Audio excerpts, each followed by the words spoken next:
Sergio Ramos's reaction to Juanma Rodriguez's criticism was the kind of tiny public gesture that reveals far more than a full-throated rebuttal ever could. He did not rant, he did not call for explanations, he did not summon a PR team.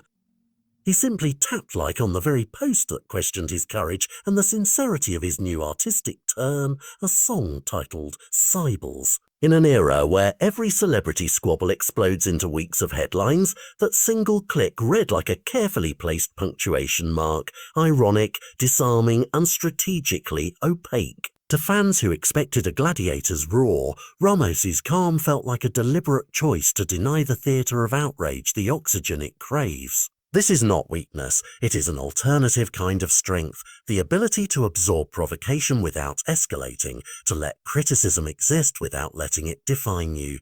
Beyond the immediate social media theatre, the moment crystallizes a broader story about retired athletes navigating new identities.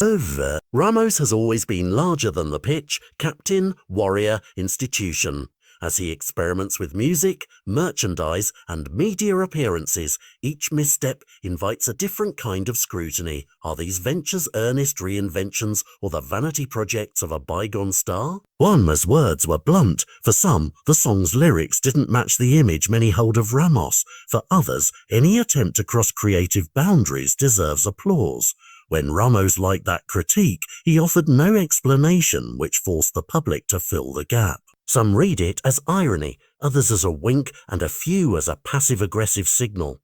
But in practical terms, the gesture achieved something that a public argument could not. It reframed the narrative. Instead of litigating taste, Ramos shifted the conversation toward temperament and control. He reminded observers that reputation can be managed by what you refrain from saying as much as by what you insist on saying.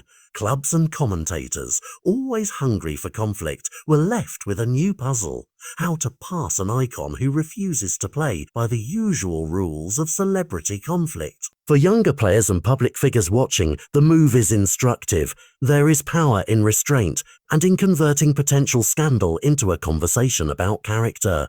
At the same time, this moment exposes the fragile ecosystem that sustains modern fame. Journalists need controversy to drive clicks, audiences crave spectacle, platforms amplify outrage.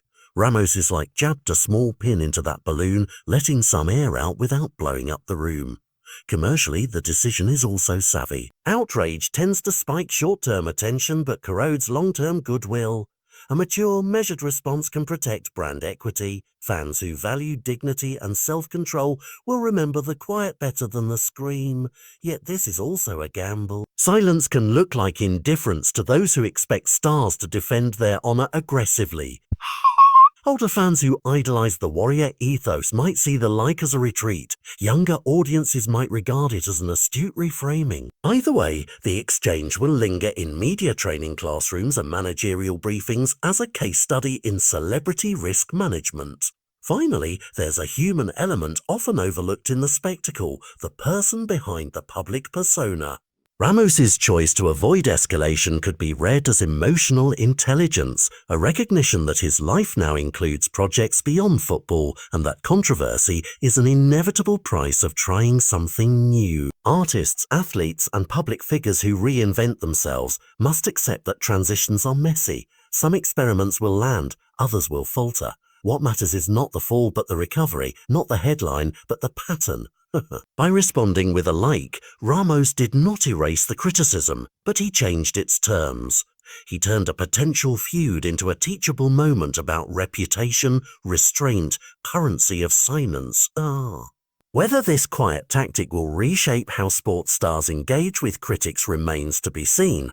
But for now it has delivered a clearer message than any angry op-ed could.